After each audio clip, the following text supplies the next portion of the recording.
Yo, what is going on, everybody? It's Juan Solo here with ASQD Gaming, and welcome back to the channel. Thank you all so much for tuning in today for some Tom Clancy's The Division 2. So originally this wasn't a game that I was going to be covering on the channel, but with all of the brand new information surrounding the Dark Zones and the new PvP modes that are going to be in Tom Clancy's The Division 2, I thought I would give you guys all the information on this because this is probably one of the main focuses, at least in my opinion, on how someone would play Tom Clancy's The Division 2. Yeah, the story is really good, the open environment is really fun, but the Dark Zone PvP as well as the new confirmed PvP modes, competitive PvP modes that are going to be in Tom Clancy's Division 2. This opens up a whole new ballpark of things that we're going to be able to do in Tom Clancy's Division 2, and I'm really excited to talk about it, and I'm really excited to play the beta come next month as well as play the full game when it releases in March. So without further ado, guys, let's jump right into today's video. So the main focus in today's video is going to be breaking down all of the new information surrounding the Dark Zones as well as talking about all of the new confirmed information that we received about the new PvP modes that are going to be in the Division 2. So for those of you guys that do not know, there are actually going to be 3 Dark Zones in Tom Clancy's Division 2. Unlike the original one, I believe we only had 1. So this one we're going to have 3 separate Dark Zones that are all in their own individual neighborhoods and unique areas of Washington, D.C.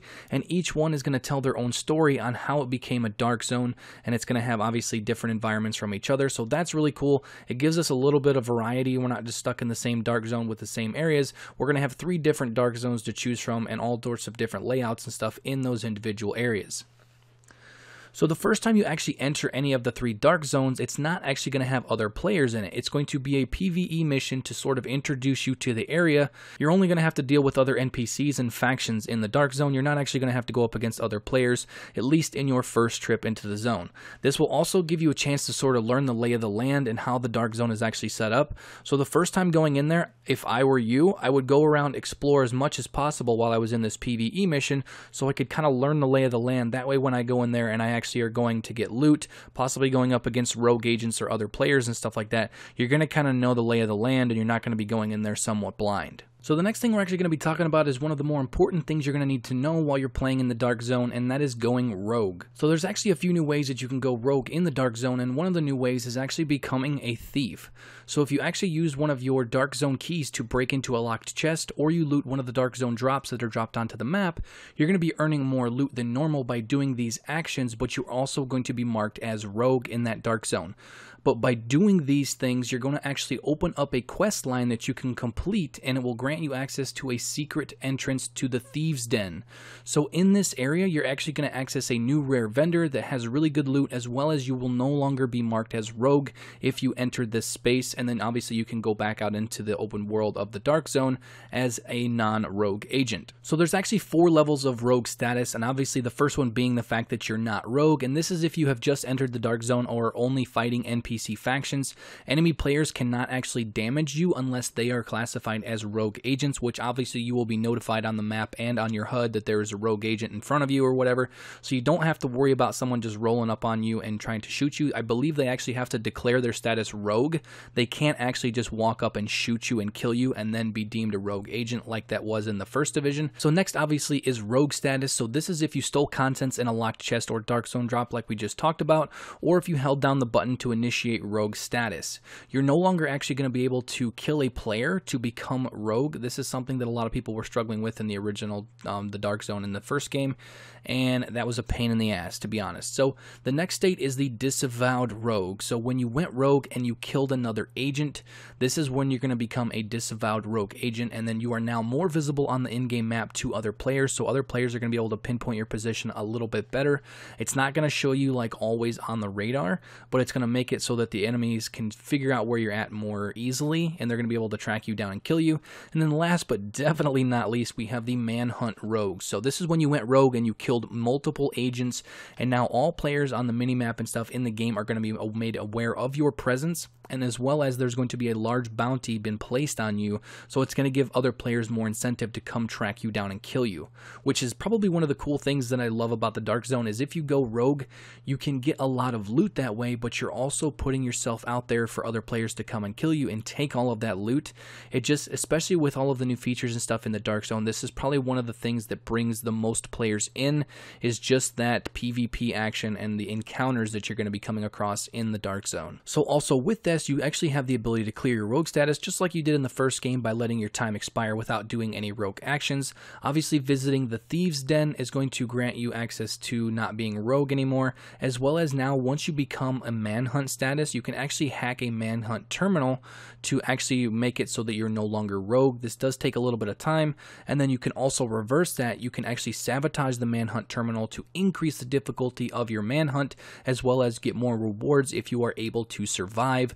But you got to understand is you have to try to find a different manhunt terminal to activate it to be able to lose your rogue status, and it's going to make it very tough because all of the players are going to be knowing that you are on manhunt rogue, and it's going to be very tough, but it's going to be a lot of fun. So the next thing we're actually going to be briefly talking about is the fact that there is going to be clean loot that you're going to be able to obtain in the Dark Zone of the Division 2. So for those of you guys that played the original Division, you're going to know that all of the loot in that game, you had to extract it via the extraction points and stuff. You had to shoot up a flare, which made every other person in the lobby aware that you were at that extraction point trying to extract with all your loot, and that made it a haven for those people that wanted to come try to steal your loot because they knew right where you were. You had to stay close. If you weren't defending it, you had it stolen, that kind of stuff.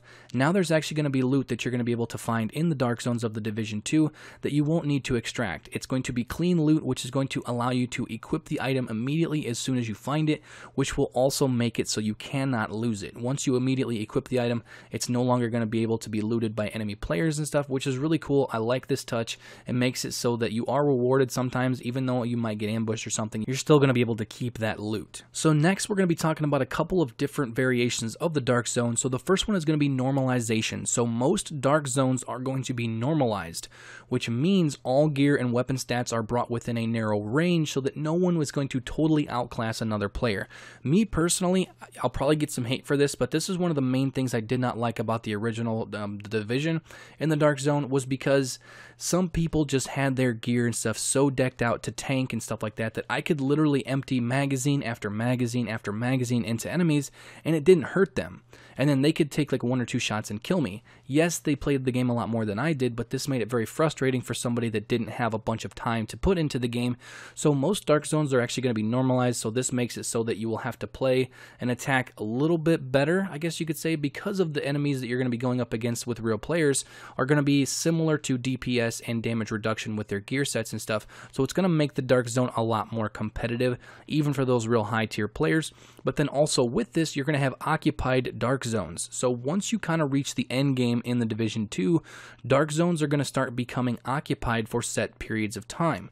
And in these occupied Dark Zone, normalization is not a thing. So if you have the most outrageous gear set, it makes it so that you can take a boatload of damage and you have weapons that deal a bunch of damage, you're going to be at a huge advantage over lower geared players in these occupied Dark Zones. Also, with these zones, there are no player icons to tell you who is or isn't rogue, as well as friendly fire is activated in these zones. So this is going to be like the hardcore of the hardcore zones, but with this, you're going to have the highest chance to drop the best loot in the game, because these are the zones that obviously are going to be the most difficult, obviously without the other indicators telling you who's rogue and who's not rogue, as well as the fact that your gear is no longer normalized with other players, so you're going to have to take that chance that your gear is better than the people that you're going up against, which is going to be really cool. I like this addition to the game. It's going to be a lot of fun. Me personally, I'm probably going to stick to the normalization unless I get like some sort of crazy kit, but obviously in these occupied Dark Zones, that's where your best loot is going to be. So last but definitely not least, we're going to be talking about the new conflict PvP mode that is going to be in the Division 2. This is a squad-based 4v4 PvP mode that's going to have 3 maps and 2 modes at launch, with more maps and modes coming in future DLC down the road. So the 2 modes we're going to be getting are Skirmish and Domination. So Skirmish was in 1.8 of the Division 1, and this is basically a mode where you start out with a set number of lives, and once your team runs out of lives, your team is going to lose. The other mode, domination, pretty self-explanatory. The teams are going to be fighting over 3 capture points. The team that holds the capture points longest is going to win the mode, and normalization is active in these PvP modes, so everyone's gear set is going to be similar, as well as there's going to be skill-based matchmaking to make the games much more competitive. And then also with this, Conflict is going to have its own progression and reward system to unlock more stuff as you play through this mode, which me personally, I'm really excited about this mode, playing it with some friends and stuff like that, just because the way the Division plays, it should be a lot of fun. But overall, guys, that's pretty much going to do it for the video. I tried to break down all the information that we got today with all of this new info and all sorts of cool stuff with this. So if you guys enjoyed it, you guys found it helpful, you guys are excited about the Division 2 and you want to see more content like this on the channel, make sure to drop a like on the video and also subscribe if you are new to make sure to stay up to date on all things with the Division 2, Metro Exodus, State of Decay 2, and much more on the channel moving forward. But overall, guys, that's going to do it for the video. Thank you all so much for watching, and I will catch you guys later. Peace out.